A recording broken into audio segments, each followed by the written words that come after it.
Hi, everyone. Welcome inside Studio AP Morning Drive on YouTube. I'm Lauren Thompson. Glad to have you with us. But let's take you back to Sunday. World number 5, John Rom, celebrating his 25th birthday.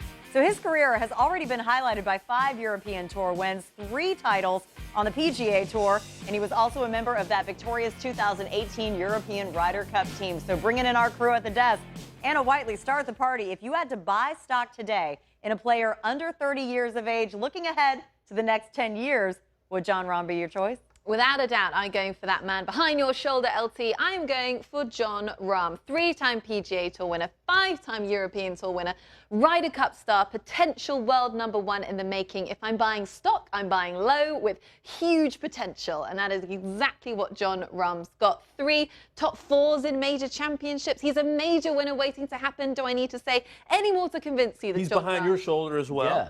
But how about for you? Is this your guy? You know, in a stock portfolio, you should always diversify. Yes. I think, and Stocks, bonds, don't put it all caps. into one person. But I have to put it all into one person in their 20s.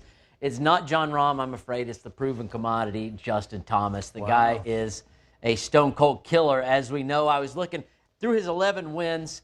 He's only got 3 seconds along with the 11 wins. That means when he gets in the mix, he closes it down. He doesn't lose. And it's an amazing thing. Sure, we're spoiled because Tiger Woods won everything when he was in contention. Yeah. But 11 wins versus 3 seconds to me is really good.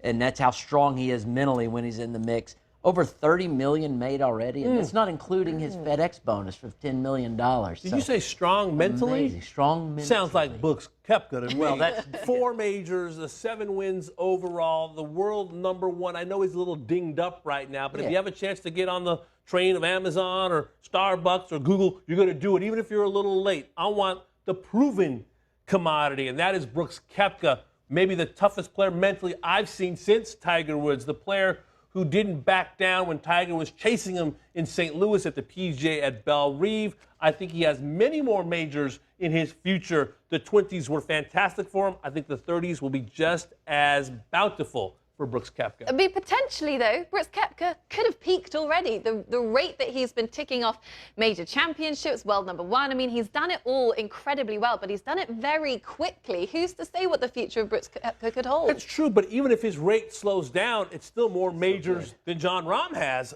for example. Yes. And yeah, that's true. We're all looking ahead. I just want the guy who's comfortable in the heat, the guy with 10 top 5 finishes in major champs. I'm not sure if Rom has even played in 10 majors. He's so young. I think the future is very bright for him, but the brightest star on the horizon, the toughest guy, the guy you want on that wall or in that back alley, it's Brooks Koepka. But no, not only does John Rom just to fight his corner once again does he win, but he had 15 top 10s last season. I know, do you get the feeling Justin Thomas, he leans towards being a little bit more of a streaky player? He is a little more streaky, but I think when you're, again, dealing with a stock, what you don't want is volatility. And volatility does go along with John Rom. He does get a little hot-headed. A little hot. He gets quite a bit hot-headed at times.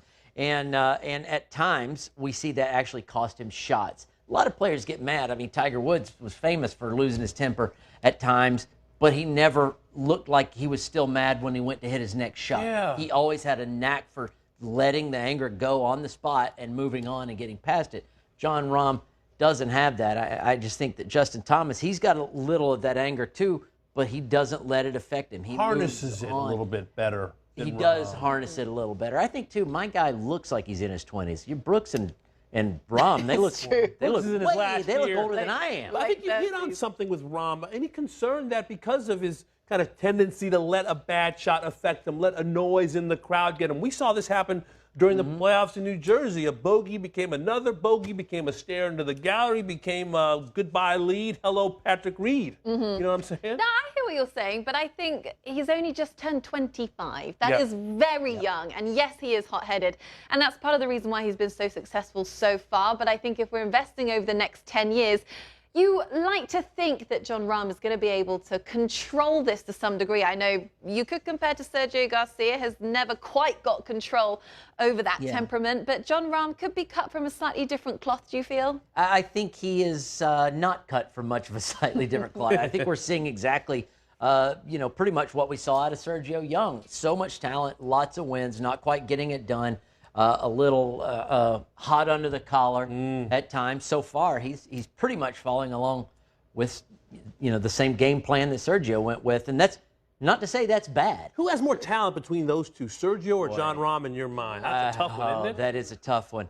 Sergio used to not struggle with the putter, but then when he started struggling with the putter, it always hinged on which way his putter went. He always hit it good. Yeah. If his putter was bad, he played bad. If his putter was good, he was in the mix. I don't think Rom quite has that problem. But again, 25-year-old Sergio didn't look like he putted poorly either. So we'll see. Okay, so we've got Justin Thomas, Brooks Yeah. Koepka, Rom on the table. Anyone else? Patrick Cantlay, for example. Cantlay deserves a mention. Xander Schauffele, I think, would be someone would think so. Yeah. consideration. Bryson? As well. How about Jordan Spieth? Who?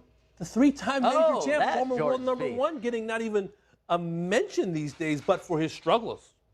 And hopefully they come to an end soon. Hopefully for us, I know for him too. But he would have been the blue chip Wouldn't he have if it a was couple 3 years ago. Yeah.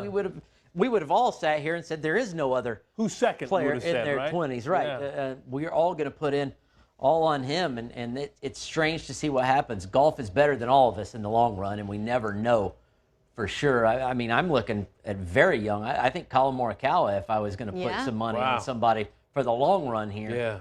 that's a pretty good bet, too. It's a good shout. A long time now we've been comparing Matthew Wolff, Victor Hovland, Morikawa. Is Morikawa the man to put the money on right now out of those bunch? Of those three, I say Morikawa, but big picture, I want the guy with the toughest armor in battle, relatively speaking. And to me, it's just Brooks Koepka. He looks comfortable. He's told us how comfortable he is, and then he's shown us how comfortable he is when all the money's in the middle of the table. Yeah, I think he's leaning a little bit towards the world #1. It's an obvious choice. It's an obvious choice. We do have to worry about that knee. I'm sure he's getting it fixed. He's too fit to get knee problems, hopefully. But it's obviously fair hindered him. consideration. It's hindered him so far. I mean, since the FedEx Cup ended at the Tour Championship, the knee's been a bit of an issue. So we'll see. We want to see him get back sooner than later. Yeah, overall, an incredibly deep field in the 20s club right now, LT. Yeah, nice additions to the portfolio. Some good dividends could be on the way. Well, if you've enjoyed today's conversation, hopefully that's a yes. Make sure to subscribe to Golf Channel's YouTube page for more, and tune in to Golf Channel and Morning Drive every day for the latest news around the game. We'll see you next time right here on Morning Drive on YouTube.